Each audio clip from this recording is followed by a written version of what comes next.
Hi everyone, we have Ben Lee here, and he is a real estate developer. Today's video, we're gonna go in depth into his business model, what his strategies are. And why are we doing this?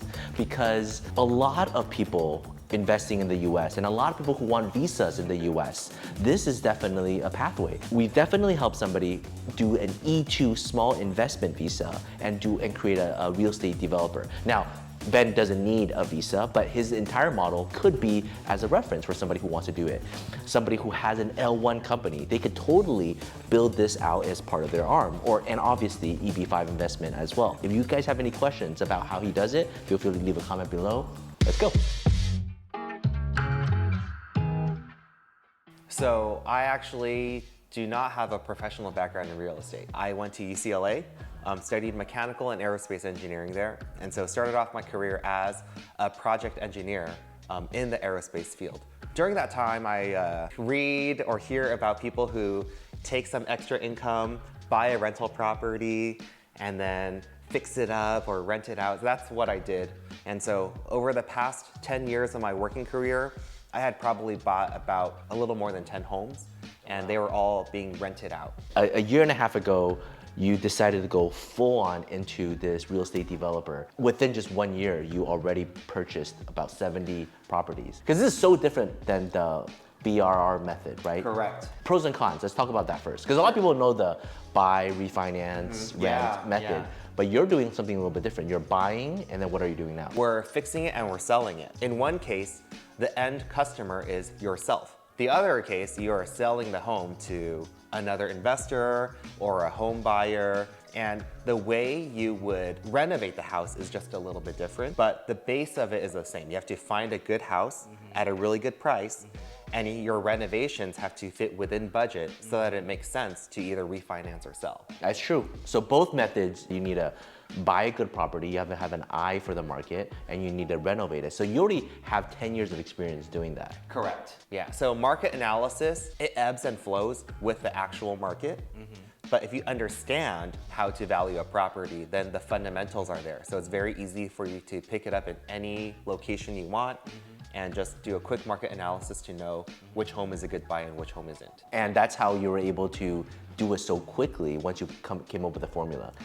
Yeah, so because I started my fix and flip business in the same area where I had been doing my buy and holds. Oh, okay. Yeah. Okay. So I live in California right now, and you would think that, oh, Ben just did all his burrs in California. No, I actually bought most of my properties in Oklahoma. And so now my fix and flip is also in Oklahoma. Most people who do fix and flip that I know are people who are really handy, that they can go in and they can redo the floors themselves. You don't have any of those advantages. You're not physically even there. Tell me a little bit about how that impacted what you've been doing for the past 2 years. So it's a lot of relationship building. Because I am physically here, there's not much that I can do to impact the direct operations over there. So it is very much about building relationships and different business arms to execute the buying of a home and the fixing up of a home and the selling of a home really, really well. And then what I can do pretty effectively here is the financing side of the home. I would break down the elements of real estate. There's many elements to it, of course, but you can broadly say there is the acquisitions, there is the construction, there is the disposition, which is whether you sell it or you manage it, and then there's the financing side of it. And what I've really been able to do here is build relationships so that there are people handling each one of the 4 pillars of real estate, so to speak.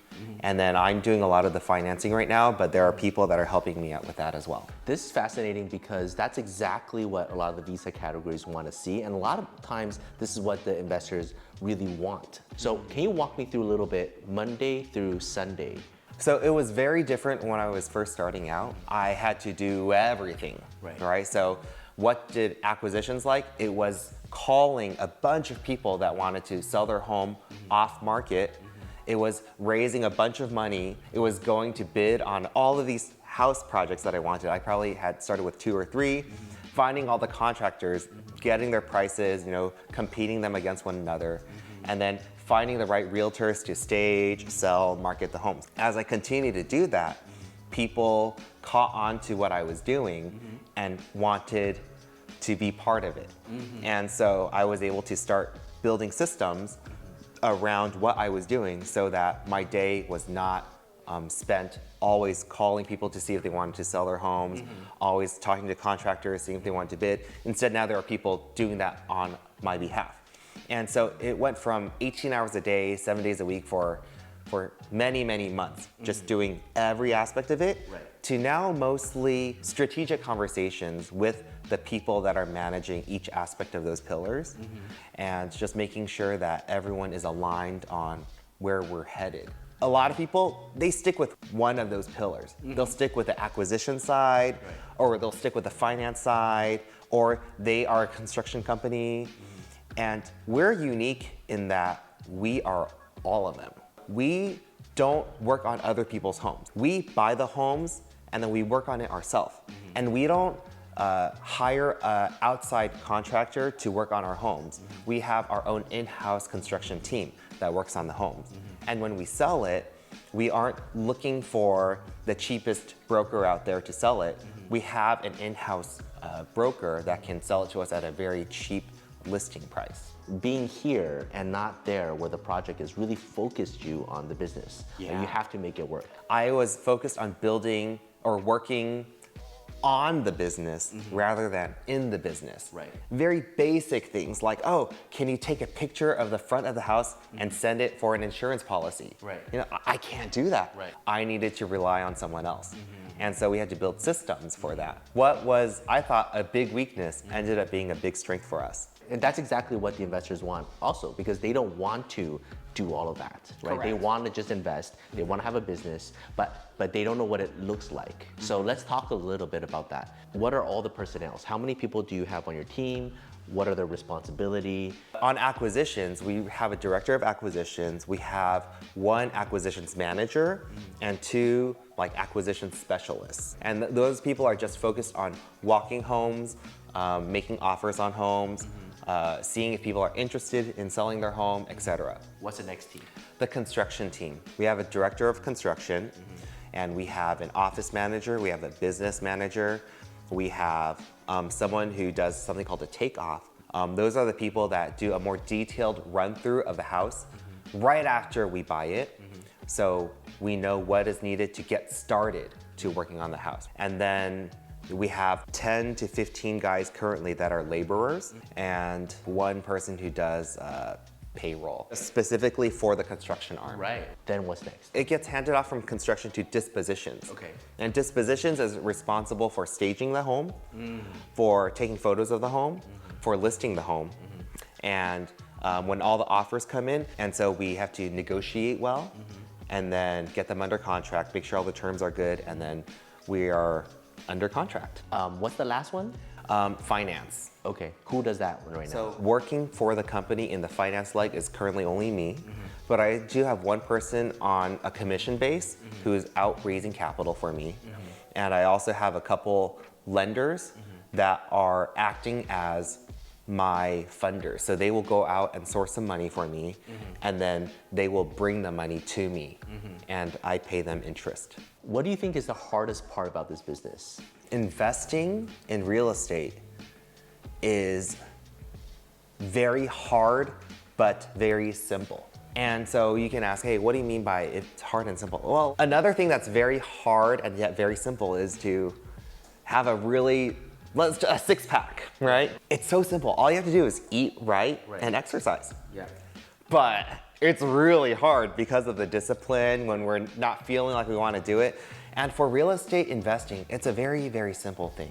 You know, you have to just buy at the right price. You have to make lots of offers, and then you're offering at the right price. You've done your analysis, and then you get a good team, and then they'll do it, and then you sell it.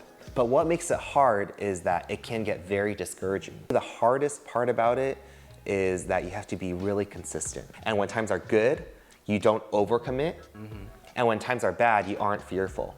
And you just understand that it's a game of averages, and you have to follow the process.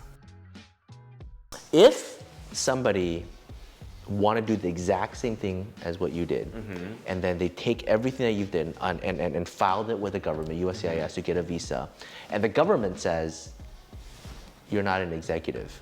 How would you make the argument of what you're doing is executive and that you're not there just kind of managing? There are three big things that an executive would focus on. One is culture, one is vision, and one is revenue. And I think a lot of the people that are currently working in the business, they're busy, focused on buy home, buy home, buy home. But the executive is the one that says, hey, the reason we are doing this is so we could head to our next point. And then of course, revenue, you need to be able to sustain. But more importantly than those two is the culture of your work environment. And that flows top down, especially when times are hard and people don't understand why they're doing the things they're doing, or there's a grim outlook in a particular season. It is the executive's call to ensure that everyone is focused on the mission, that they have someone who they can rely on in terms of vision and direction. How do you set culture if you're not physically there? I don't fly out too often, but I talk to the leads of each department daily, multiple times. It's much more than understanding how the business is doing. It's understanding who they are, how they are doing as a person, how they're doing as a family unit. And if you don't care for your people, they won't care for you, they won't care for your business. But if you do care for them, it multiplies in the way that they have impact for your business. That's so good. If anybody is doing exactly what Ben does in this exact way, I would almost guarantee the L1 being approved or the E2 being approved.